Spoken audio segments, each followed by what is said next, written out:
The Old Age of Queen Maeve by William Butler Yeats. A certain poet in outlandish clothes, gathered a crowd in some Byzantine lane. Talked one of his country and its people, sang, to some stringed instrument none there had seen.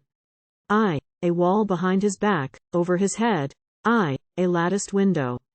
His glance went up at time, as though one listened there, and his voice sank, or let its meaning mix into the strings. Maeve the great queen was pacing to and fro, between the walls covered with beaten bronze, in her high house at Cruachan.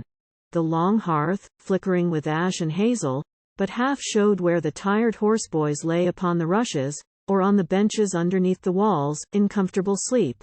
All living slept but that great queen, who more than half the night had paced from door to fire and fire to door. Though now in her old age, in her young age she had been beautiful in that old way that's all but gone. For the proud heart is gone, and the fool heart of the counting-house fears all but soft beauty and indolent desire. She could have called over the rim of the world whatever woman's lover had hit her fancy, and yet had been great-bodied and great-limbed, fashioned to be the mother of strong children, and she'd had lucky eyes and high heart, and wisdom that caught fire like the dried flax, at need, and made her beautiful and fierce, sudden and laughing. O unquiet heart, why do you praise another, praising her, as if there were no tale but your own tale worth knitting to a measure of? Sweet sound, have I not bid you tell of that great queen who has been buried some 2000 years?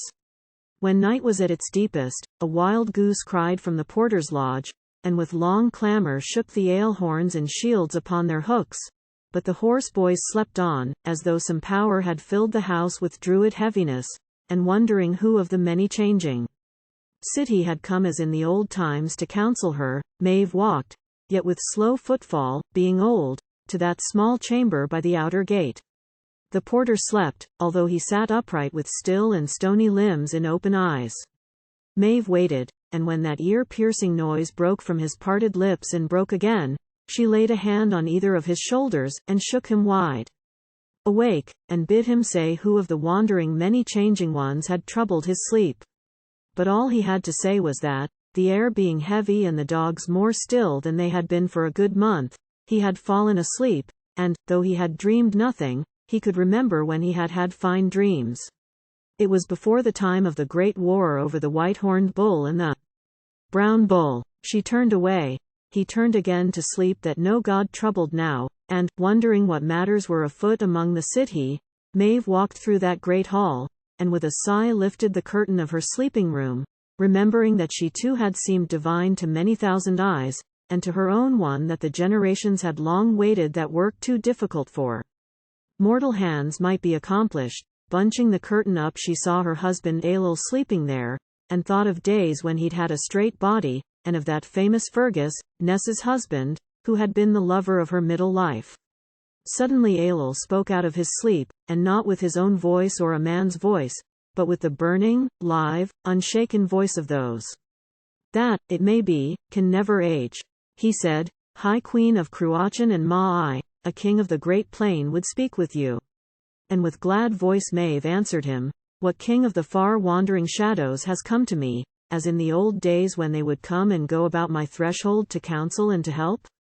The parted lips replied, I seek your help, for I am Angus, and I am crossed in love. How may a mortal whose life gutters out help them that wander with hand-clasping hand, their haughty images that cannot wither, for all their beauties like a hollow dream, mirrored in streams that neither hail nor rain nor the cold north has troubled?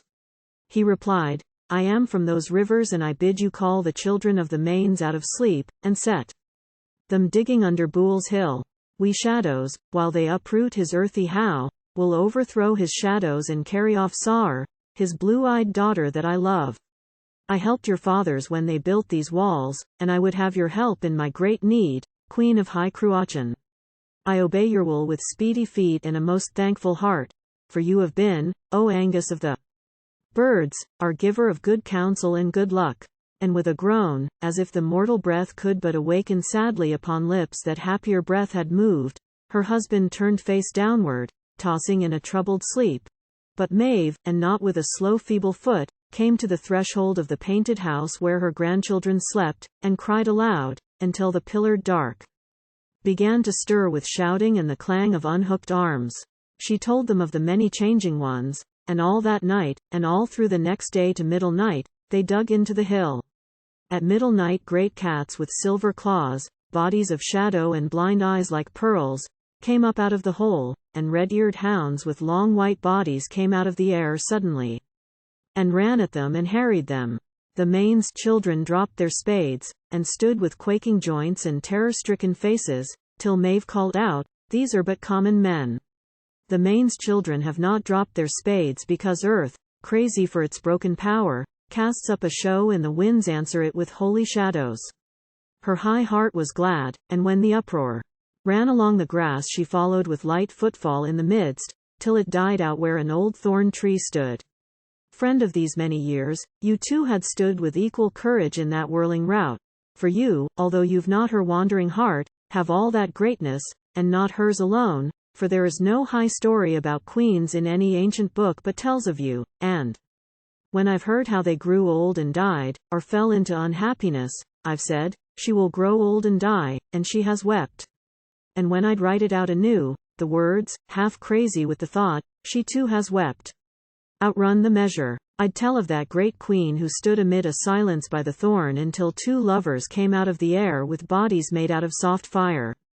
The one, about whose face birds wagged their fiery wings, said, Angus and his sweetheart give their thanks to Maeve and to Maeve's household, owing all in owing them the bride bed that gives peace.